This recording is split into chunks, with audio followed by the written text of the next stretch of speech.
काला साया। यूं तो बनारस घाट अपनी खूबसूरती के लिए बहुत प्रचलित है, पर घाट के किनारे कई राज लिए बैठे हैं। ये कहानी शुरू होती है बनारस के घाट के पास बने ममता निवास से, जहां प्रिया लाल जोड़े में ममता के घर उसकी बहू बनकर आती है। आओ आओ बहू, घर को अपने पैरों से पवित्र करो। ममता घर की दहलीज पार कर ही रही होती है कि अचानक एक बहुत गंदी सी बास पूरे घर में फैल जाती है।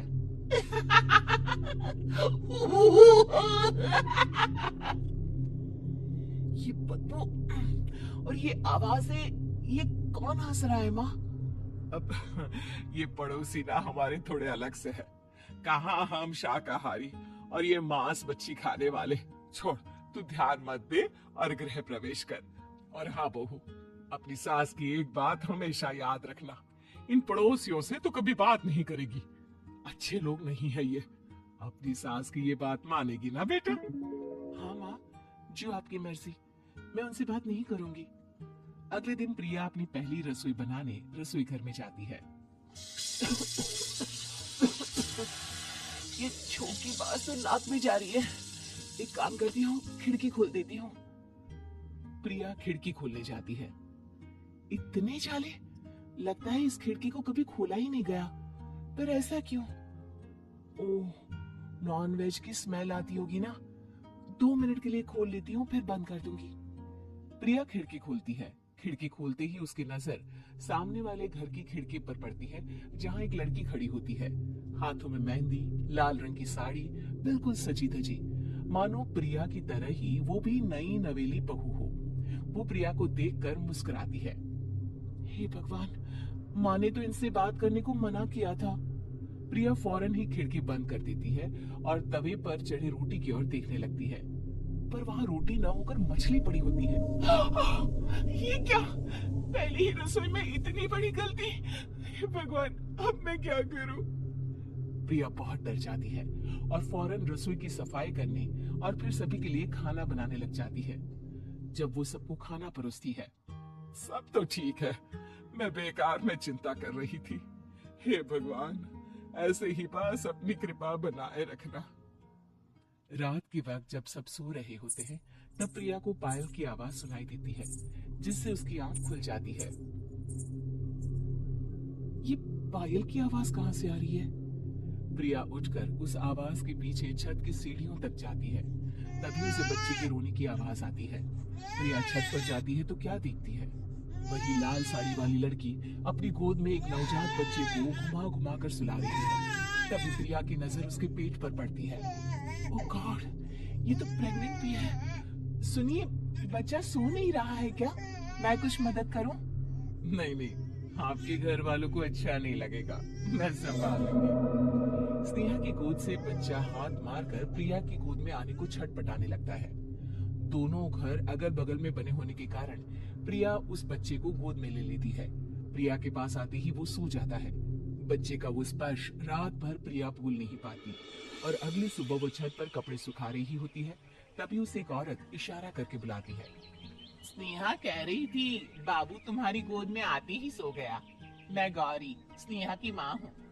बहू, घर आना, बाबू को खिला भी लेना। शाम को जब घर पर कोई नहीं रहता, बच्चे से मिलने के लिए प्रिया छिपकर अपनी पड़ोसन के घर चली जाती है और कुछ देर बच्चे को खिलाकर वापस लौट आती है। इसके कुछ दिन बाद ही प्रिया को पता चलता है कि वो माँ बनने वाली है। ममता की खुशी का ठिकाना नहीं रहता।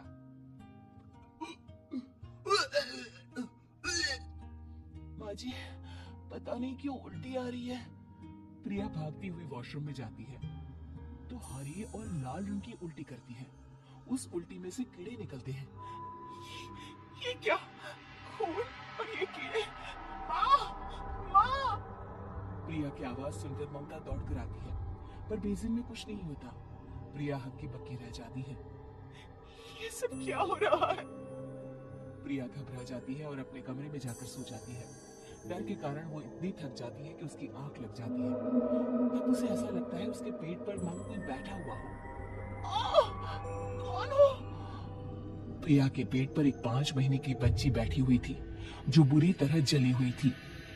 माँ, तुम ही मुझे लाई ना अपने पेट में। मैं तुम्हारी माँ नहीं हूँ। कौन हो तुम? माँ, देखो मैं जल गई बुरी तरह से। 6 महीने पेट में रहने को भी मुझे नहीं मिला। सहला दो ना माँ। बचाओ, बचाओ, माँ। ममता दौड़कर कमरे में आती है। प्रिया की बातें सुनकर वो सब समझ जाती है। तू कहीं बगल वाले घर में तो नहीं जाकर आई ना बहू? मुझे माफ कर दो, मैं गई थी माँ। उस घर में सब मरे हुए हैं बहू। कई साल पहले स्नेहा उस घर में बहू बनकर आई थी। कुछ ही दिन में वो एक बच्चे को जन्म देने वाली थी। पूरा घर बच्चे के आने की खुशी में खोया था कि एक दिन अचानक उस घर में आग लग गई। सब बुरी तरह जलकर मर गए। गौरी आज भी दादी बनने का इंतजार कर रही है और इसीलिए स्नेहा ने अपना अजन्मा बच्चा तुम्हारी कोख में डाल दिया।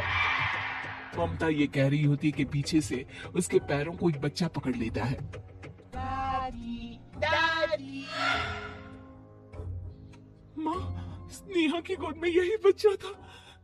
ये बच्चा कौन है फिर? तेरी मौत है। तेरी भी दादी। जिस चीज का ममता को डर था वही हो गया। ममता निवास के ऊपर मौत ने चादर बिछा दी थी। प्रिया का पेट ऐसे बढ़ जाता है मानो 9 महीने का हो। 2 हाथ उसके पेट से बाहर निकलते हैं। बहू, संतोष को फोन कर, किसी पंडित जी को बुला बहू। प्रिया का पति भागता हुआ घर आता है।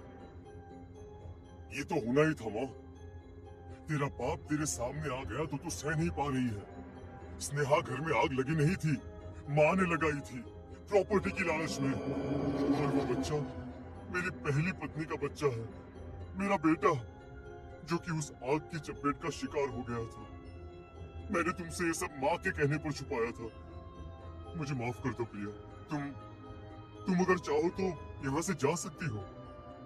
मैं तुम्हें किसी भी बंधन में रखना नहीं चाहती। मेरी शादी हुई है आपसे, मैं आपको छोड़ नहीं सकती, पर उससे पहले हमें स्नेहा, उसकी माँ और बच्चे की आत्मा की शांति करवानी होगी। संतोष और ममता गौरी के घर जाते हैं। अंदर सब कुछ जला हुआ होता है। जमीन पर जली हुई लाशें बिखरी हुई थी। ममता रो रो कर अपने करने की माफी गौरी से मांगती है। प्रिया स्नेहा के घर वालों का अंतिम संस्कार करवा देती है और ममता निवास फिर से आत्माओं के साए से मुक्त हो जाता है।